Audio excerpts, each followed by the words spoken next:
The stories you will witness here, these will be our gift to you and the world. Stories that may live through the ages when we cannot.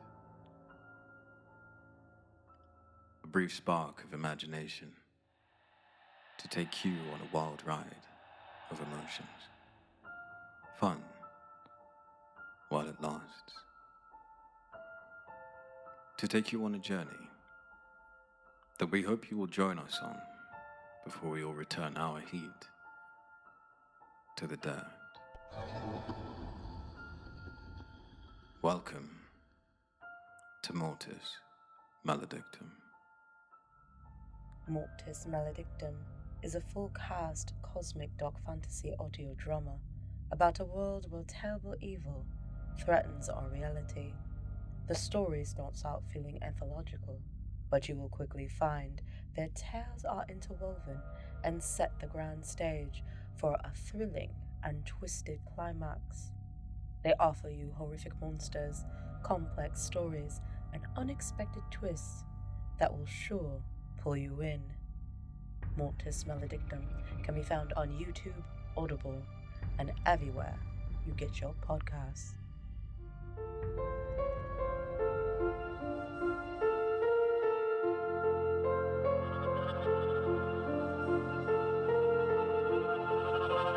I shall not hide from my fate, for I have died long ago inside this place. I grew these wings, and I shall fly, for I have died long ago inside this place.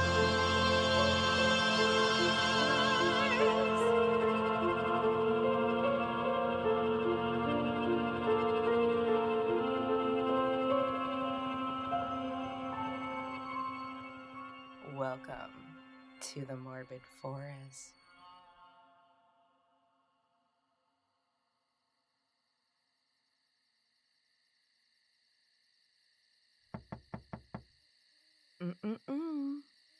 I already told you. You can't come in here. Now, go on, get off my porch.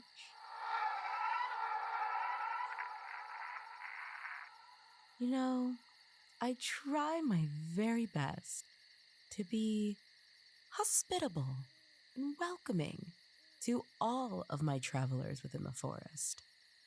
But you two, you two are trouble. Now go on and cause trouble elsewhere, and stay far away from my window and my souls.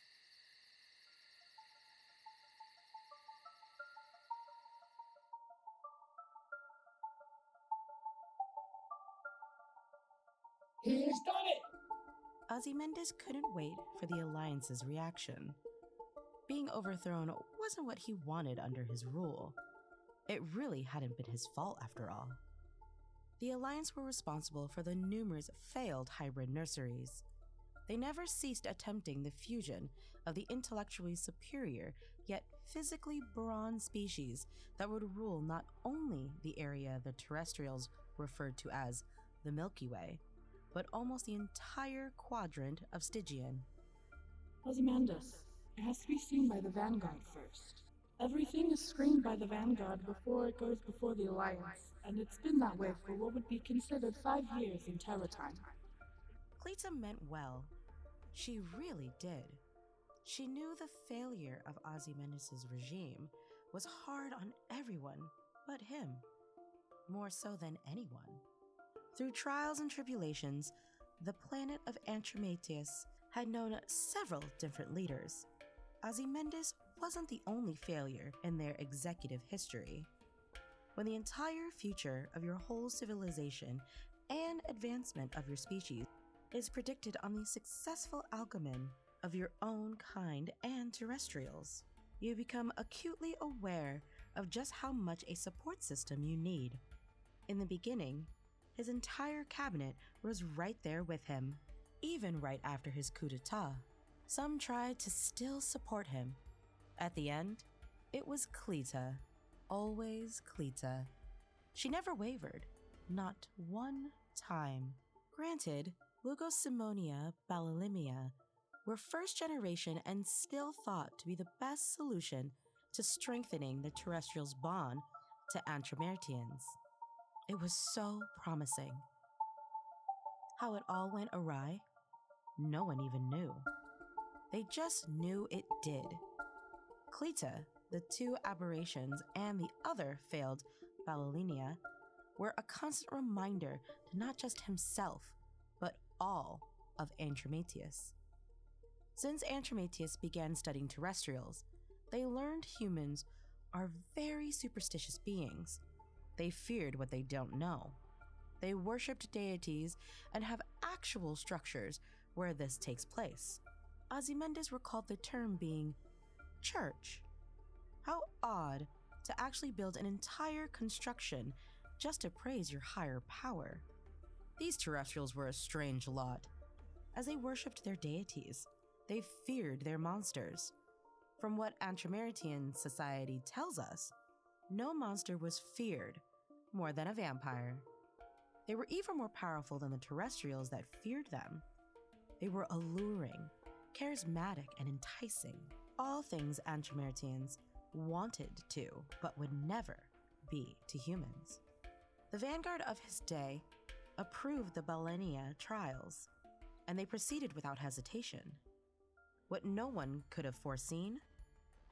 Lugosumno Balenia were just too flagellous. Nothing could neutralize their brutality. They tried infusions of oxytocin, the mother-baby bonding hormone, but the Balenia attacked as soon as the mother showed any affection and ripped their throats out down to their spinal cord. Obviously, this was not ideal for the Antramertian and terrestrial hybrids.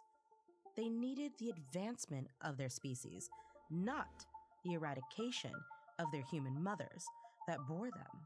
Oh, the sleepless nights Ozymandias had, deliberating on the fate of the Balamania.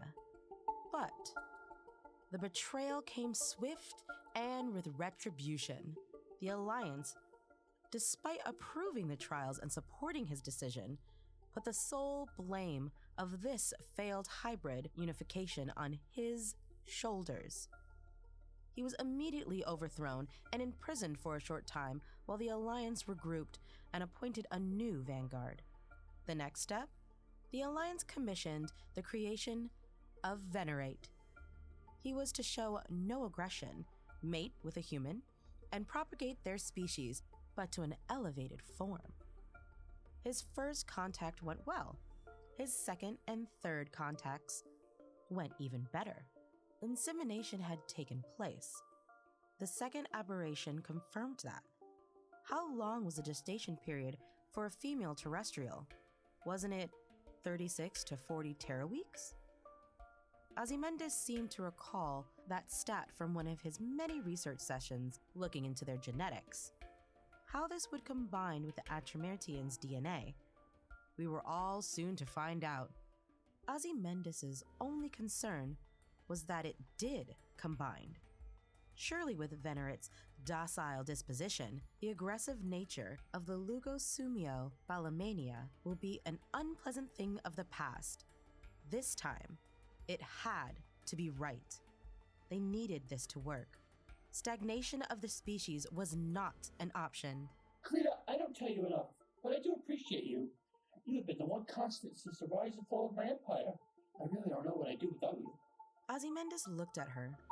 He remembered seeing Balamania for the first time. Pale, ghastly, evil-looking things, he'd thought to himself. But they were a necessary evil for the Antramertian society. Attractive was not a word he'd ever used to describe their kind. However, there was a kindness in Cleta's eyes, black as they may be, that he had never seen in the other Balamania, and certainly not in the two aberrations. She had a maternal and nurturing manner he hadn't realized he desired until she proven it to him. Given his Antramertian genetics and her Balamania ones, a fruitful union would never be encouraged. Cleta was the Scarlet O'Hara to his Ashley Wilkes. She could desire, but never be with Ozymandias. It just could never be. I'd always known you were grateful, but hearing you express it is very gratifying to me as well. If those obsidian eyes could have shown, they would have. It really did mean a lot to finally get the recognition she desired for so long. If just recognition from Ozymandias was the only thing she could achieve after all of her devotion, she'd take it. He changed so much from when he first attained power. He was unbearable then. Ozymandias, King of Kings. The Alliance built all of the Antramertians' backbone and foundation on the key principle of genetic advancement via the Balamania being the future of all of Antramertian kind. There could be no other way. She understood how the weight of such a burden was torturous. Heavy is the head that wears the crown and all that. Why he had to be. What was it some of the terrestrials called it? Oh yes, such a dick about it, and beyond her comprehension. She believed in him when everyone else did. She still believed when everyone else did not. Cleta was there in the beginning. Cleta was there during the coup d'etat. Cleta is here for the birth of the second, and hopefully, last, generation Antramentarian. She has earned her spot in the winner's circle alongside Ozymandias. What now, Ozymandias? Do we bring the human female to Atramantis? Are they going to be born on Terra? Contingency for this has to be new. This is setting a precedent in Atramentarian history. Cleta could feel herself fill with hope of days gone by. If only Ozymandias could reinvent himself and become relevant to the Vanguard, then, by association, he would also hold clout with the Alliance once again. It has to work, Cleta. It simply has to work. Ozymandias was more hopeful than since his ascension to power. It all hinged on the female terrestrial now.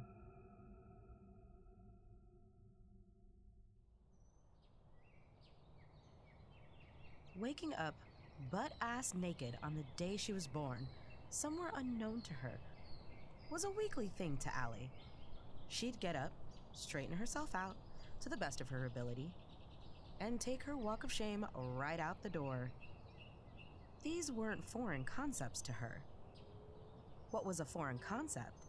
Being so hungry that you could eat a moose. She couldn't remember the last time she was this starved.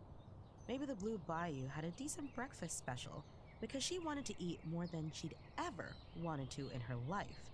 Even crazier, she was normally content to eat some oatmeal and toast. She really didn't want or need much more.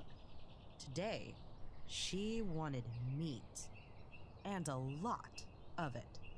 Well, more meat than she'd gotten last night anyway. Ham, beef, chicken, fish, she didn't care. It didn't have to be cooked too long either. She cleaned herself up to the best of her ability.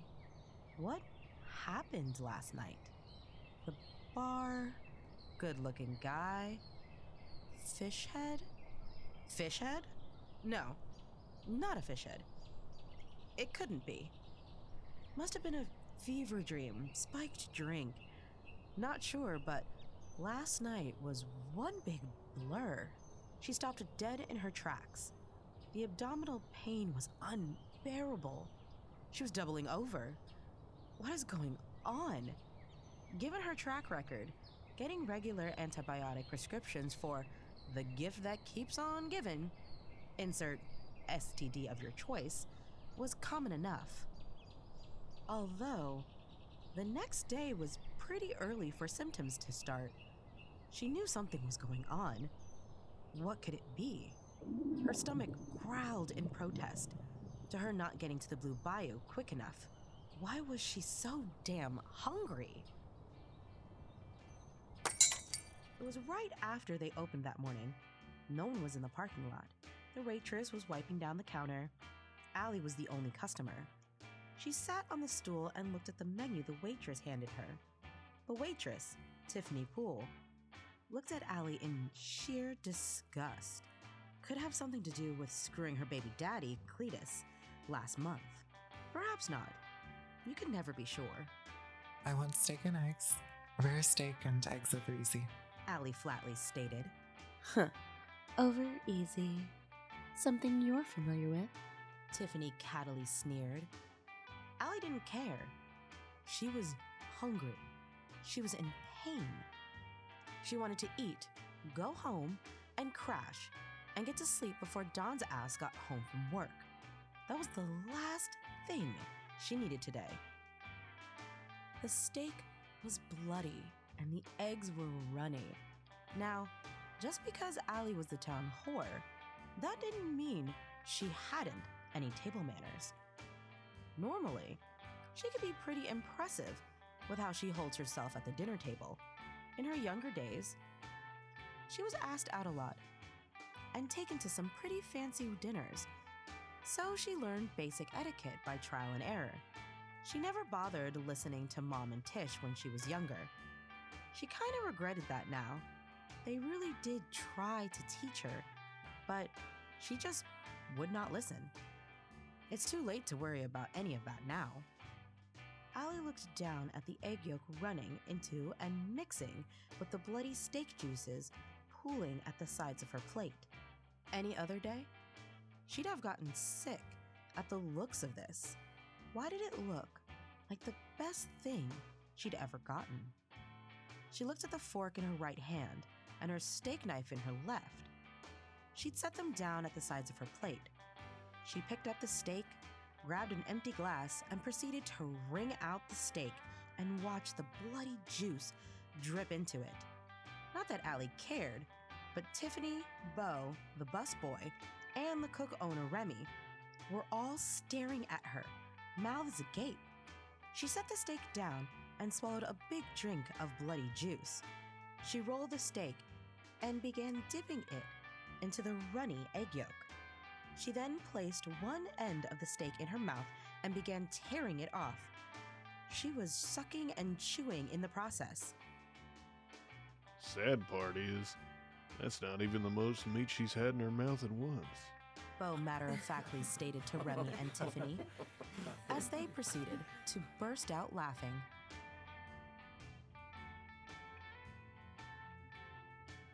Venerate had accomplished what Ozymandias and the Vanguard and Alliance couldn't before. This Terrarian female isn't the highest quality of human, but Lugosimio Balaminia kind of need a mother that can handle being pregnant with vampiric aliens. This was a crunch time. All of the planning, research, sacrifice, etc. Would it turn out the way they predicted? Would it turn out an abysmal failure? So much was riding on this. Don got home and stripped off his uniform and hit the shower. What a day. Un-fucking believable. Never in his 20 years on the force had he seen anything as horrific as that. Allie? Allie? You home? Don softly asked as he walked into their shared bedroom. It was a filthy mess, since Allie felt more like screwing every dude in Erie than she did keeping house. Once, just one time, he wanted to come home and see her trifling ass in bed where she belongs. He slid into bed and got adjusted. Just as he was dozing off, Allie walked into the front door of their home. Don thought, Fuck her! I don't have the energy for this shit right now. She pushed the bedroom door open. Don looked up. What the actual fuck? It was indeed Allie. What Don couldn't figure out, what the fuck was wrong with her stomach? looked like a beach ball was in there. Jesus fucking Christ! Allie, what the hell? Don yelled. It hurts, Johnny. It hurts. It hurts, Johnny. It hurts so bad. Allie trailed off. Then, it happened. Dawn heard a god-awful tearing, and Allie wailed like a banshee. The front of her tight white shirt turned crimson red in the abdominal area. Something was moving. Something was slithering its way from under Allie's shirt. Dawn still heard screaming. 2 people screaming. He was screaming too. Allie fell backwards, plunging herself onto the hallway floor. She'd ceased crying by this point. She was dead. The youngling crawled away from its Terrian mother. It was too small to find any footing. The youngling proceeded to crawl towards Dawn as he stood in complete shock and abject horror. He crawled up Dawn's pants, then shirt, and looked Dawn dead in his widely dilated pupils. Its pitch-black eyes and razor-sharp teeth were the last thing Dawn Hoff saw when the youngling commenced feeding.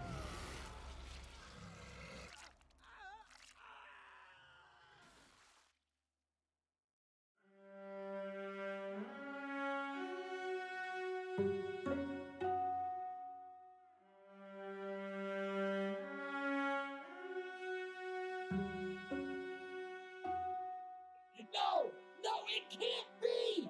Ozymandias screamed. Ozymandias, what is it? Cleta was concerned. The youngling was born way too soon! It also killed its Terrian mother and that fool she married! Ozymandias was beside himself. How? Venerate and his docile nature were sure to make the second generation Balamania the best and last resolution.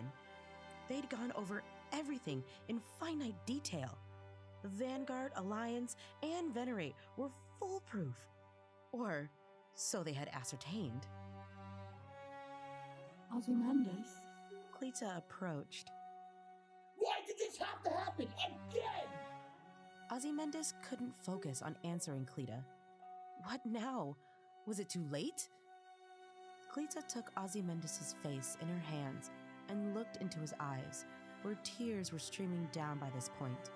We have the option of going to terror and assessing the situation before the Vanguard and Alliance even find out that the youngling has been born to the Terrian whore.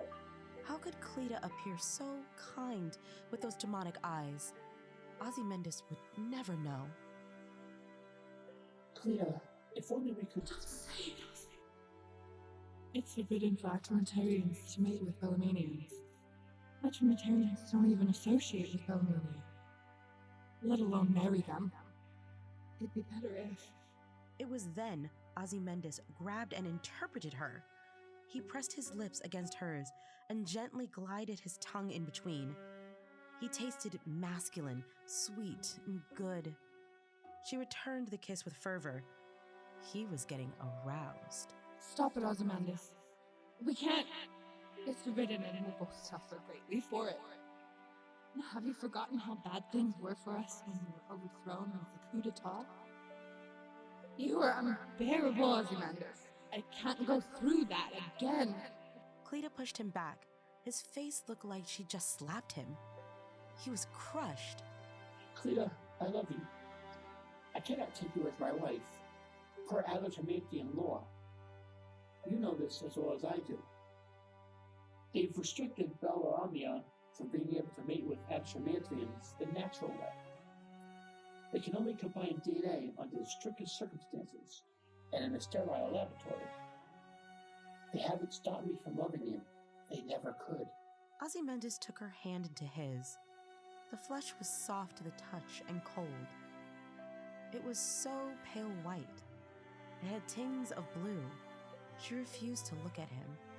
Cleta, come with me. I won't hurt you. I never could.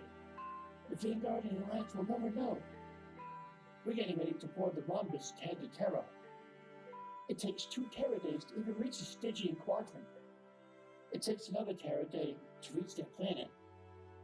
Ozymandias led Cleta onto the Rhombus. As the name indicates, their vessel is not only diamond-shaped, it's also made of them. The Rhombus has proven itself very effective. Running on centrifugal force, it's an energy source that is renewable whenever they travel, so they never become stranded. To increase visibility, the Rhombus alternatively blinks blue, red, and green. Ozymandias, we can't. Cleta sat on the sleeper, watching him program Terra's destination into the Rhombus's system. When he finished, he turned to her. Cleta, it's okay. The Vanguard and Alliance will never know. It's just you and I for 3 Terra days. I want to thank you in a way I've never been able to before. How could they ever know? They won't. Ozymandias walked toward her and gently smiled. Ozymandias? I just know that it's wrong. I also know that I love you too. Cleta trailed off. She couldn't bring her eyes up from the floor. Cleta, my love, we are safe. They'll never know. I'm so grateful they made conception limited to the labs. There's no proof we won't be found out. Ozymandias stood before Cleta, bare, naked, and erect, but she wouldn't look up. He was the one that took Cleta's face into his hands this time.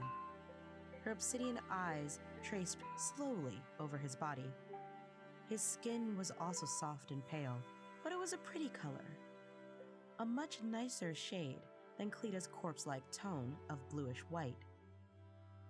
He was fully aroused and anticipating Cleta's response. He'd never force Cleta into something she didn't want. That's just not how he did things. He'd manhandled many Antramertian Vanguard soldiers, but his Cleta?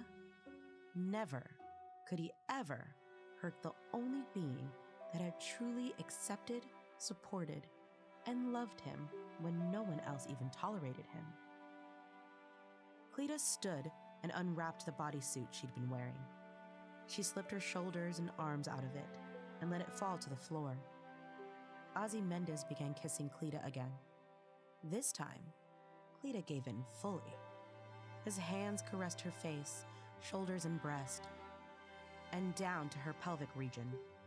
She, too, was as aroused as Ozymandias. Lay down, my heart, and allow me to show you all that you are to me and all I will ever be. Ozymandias gently guided Cleta down onto the sleeper. She wasted no time spreading her legs, and he entered without hesitation. She softly sighed and pulled him closer.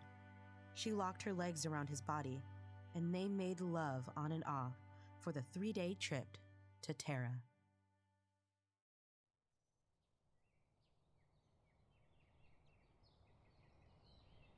Gomez and Tish had just woken up when Gomez's city-issued phone started ringing again. Gomez and Tish exchanged a concerned glance. Craig Oliver, Chief of Police, Erie, Indiana. Gomez answered. Tish watched on, brows furrowed. Hey, Craig. It's Adam Evans, Lawrence County Coroner. Gomez surmised it must be in relation to old Shiloh's Vanguard. Hi, Adam. Is this about old Shiloh? Unfortunately, it's about that and so much more. Adam wasn't even sure how to proceed with this clusterfuck of information that was getting ready to pour onto Gomez. Yeah, I've garnered more information on its case, but that isn't the priority right now. If the homicide in Erie, Indiana didn't warrant the coroner calling, what the hell else is? Gomez didn't like the sound of this at all. He had his phone on speaker. Tish was furiously wringing her hands, a habit she developed as a child when she was nervous. We got a phone call from Kennedy this morning. He was frantic. Adam's voice trailed off in Gomez's head. Wait, did he say Kennedy? The Erie, Indiana's version of Channing Tatum? If Kennedy and the coroner met this morning, that meant his ass needed to get into motion. There's been an incident at the Donald and Allison Hoff residence at some point in time between late last night and very early this morning. Before Adam could utter another word, he cut him off. Dawn is one of my officers, and his wife Allison is my girlfriend Tish's sister. Gomez was terrified of what Adam's next words were going to be. Craig, I'm so sorry. Donald and Allison Hoff were attacked and murdered in their home at some point. I'm still trying to ascertain the time. Gomez dropped the phone as soon as he heard Tish scream. He flew towards her to try and grab her before she hit the floor. Unfortunately, he didn't make it. He hit his knees and scooped her into his arms. Tish was racked with sobs. It wasn't like Tish had ever considered the possibility that Allie would be murdered by one of her conquests. She feared it for the majority of her life, really. They'd tried talking to her ever since she was a teen. It never worked. It never got through. Of course it wouldn't with Allie. Thank God Mom and Dad were gone and wouldn't have to endure this. Tish wasn't sure how she'd get through it. It was imperative that she had Gomez's support in her time of need. He also had her support in the loss of his fellow officer and friend.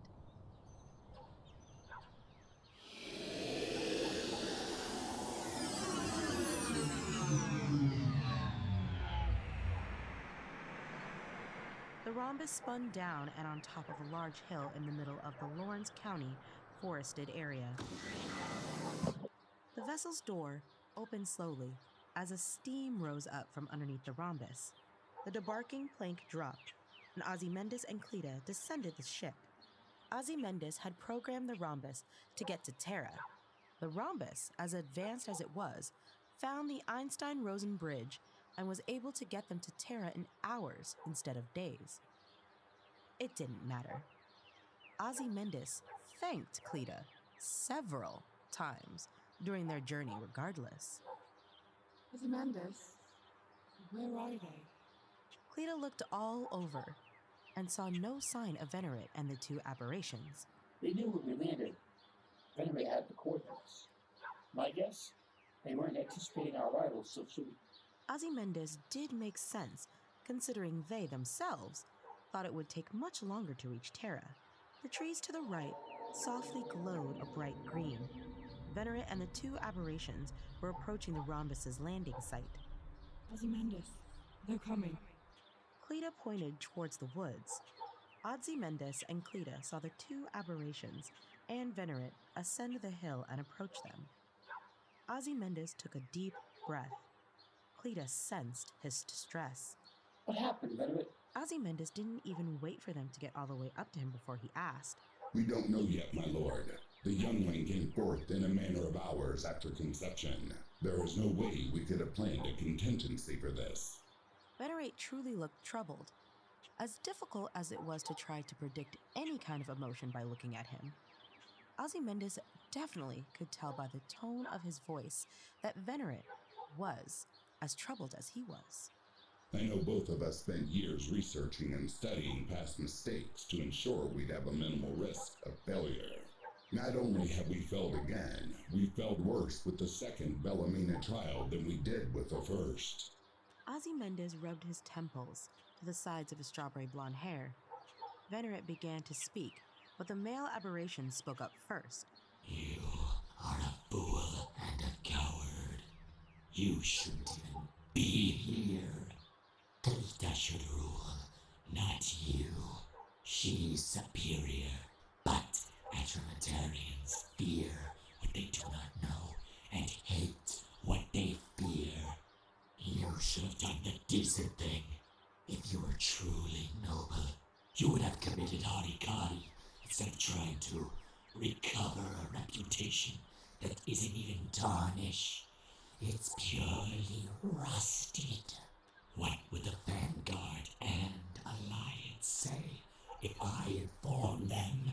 As soon as he finished, both aberrations looked at Ozymandias, anticipating a violent outburst with sinister smiles. Before Ozymandias spoke, Cleta stormed over to the male aberration and slapped him to the ground, and also slapped the female aberration simply for agreeing with him. How dare you speak to your lord in that manner? Cleta had never, in her entire life, struck anyone or shown any form of violence, even any sign of anger. Ozymandias and Venerate were stunned. Never, and I mean never, speak to your lord in that manner again! Cleta was beside herself in anger. The two aberrations just stared at Cleta with disdain. The male aberration stood up, brushing dirt, leaves, and grass off himself. You aren't supposed to strike your own kind, Cleta.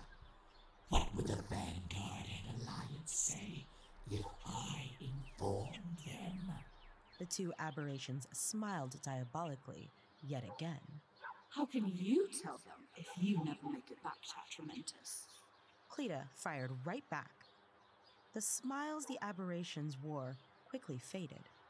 Ozymandias was stunned. He had never known Cleta to stick up for herself, but she seemed to have no problem sticking up for him. Thank you, Cleta. It is a duty both of them know they should have. You are still their lord and master, whether they want to recognize you as such or not. Apologies, my lord. The male aberration sarcastically hissed. The female aberration stifled a giggle. Watch it, parasite. Yes, well, now that we've moved past that, we need to locate the youngling before it destroys all of our well-laid plans. Venerate attempted to be the voice of reason. When did you actually see it last? The youngling slithered and climbed out the front door of its mother's house. You weren't able to get it? No, my lord. We really did try. Do we have anywhere to track the youngling? Ozymandias was really desperate. If they could at least recover the youngling, the Alliance would never have to know. If that fucking male aberration doesn't keep his mouth shut, he most certainly wouldn't be alive to tell the Vanguard and Alliance. From Cleta's reaction, she may not wait that long. Ozone probes for closer distances, but the youngling could be anywhere. Venerate was just as perplexed as Ozymandias. Cleta heard a distant voice. It hissed and sounded wet. What was that? She looked around quizzically. Ozymandias, Venerate, and the two aberrations returned her quizzical look. What was what, Cleta? None of you heard that. Cleta was extremely perplexed. We hear nothing, Cleta. Ozymandias and Venerate said in unison. The aberration just stared at Cleta, seething. The youngling crawled up the hill towards Cleta, hissing. The two aberrations moved to get the youngling before he could reach Cleta, but Cleta made it to the youngling before they did. Stay away from him! Cleta roared at the two aberrations. They stepped back, scowling. Strike two, maggot. Cleta gritted her teeth as she simultaneously scooped up the youngling and glared at the aberrations. Mother? The youngling nuzzled into Cleta's breast and promptly fell asleep. Cleta sighed with relief, as did Ozymandias and Venerate. Why do you have it? Should our lord have the younglings, Cleta? The male aberration sneered. The female aberration cackled with glee. Ozymandias moved towards the aberration, but Cleta handed him the youngling. Today, you die. Cleta grabbed the male aberration and sank her teeth into his throat. She drank him to the point of dehydration. Once he was completely sanguinated, she ate the majority of his throat. When she was finished, she grabbed the female aberration and repeated her actions. Once the aberrations were gone, Cleta went to Ozymandias and took the youngling. Venerate and Ozymandias just looked on. Cleta, are you alright? Ozymandias was becoming concerned. I'm fine, Ozymandias. I just can't take the way they disrespected you when they knew it's against our Trinitarian law. I didn't even care if they liked you, but they damn sure were going to respect you or die. Cleta felt completely justified in her actions. What now, my lord? It's time to acclimate and integrate ourselves with the local denizens. Hopefully, we'll even acclimate and integrate with the local gentry. Ozymandias replied. Venerate, Cleta, and Ozymandias walked towards the little town of Erie, Indiana. The residents were unaware of what was about to happen.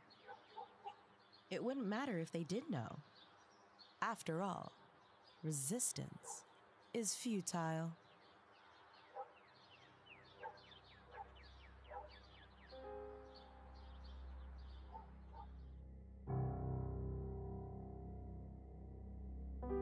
This has been a Morbid Forest production. And on this week's episode, you've heard The Windows to the Soul, Part 3 and 4, Alliance of Alliances, and Venerate Syndicate by Kim Sandlin, with narration by Naomi Richards, Shawn Moreau, Jordan Hollingsworth, Matthew Trevino, Kyle Bone, Ron Hyatt, Devyn Boer, Phoenix Fire, Kiefer Light, and Landon Whisnant. Our theme music this season is For I Have Died Long Ago Inside This Place by Valentine Wolf. Interested in hearing your story or your voice on the next season? Then send your submissions and inquiries to themorbidforest@gmail.com. You can also find our submission guidelines on our website. Follow us on X or Twitter, Instagram, and on Discord to stay up to date on all the happenings within the forest. Interested in more morsels of the forest? Then join our Patreon. As a faithful traveler, you'll receive exclusive access to early episode releases, the Ranger Files, and deals on merch for only $3 a month. Loving the season so far? Then leave us a 5-star review on your favorite podcast platform and help us reach more lonesome travelers out there just like you. And so, travelers, we have finally reached the end of our trail with next week's finale episode. We are looking forward to giving you a little glimpse into Ranger Harper's past. And with that, we'll see you next week, travelers, for the finale.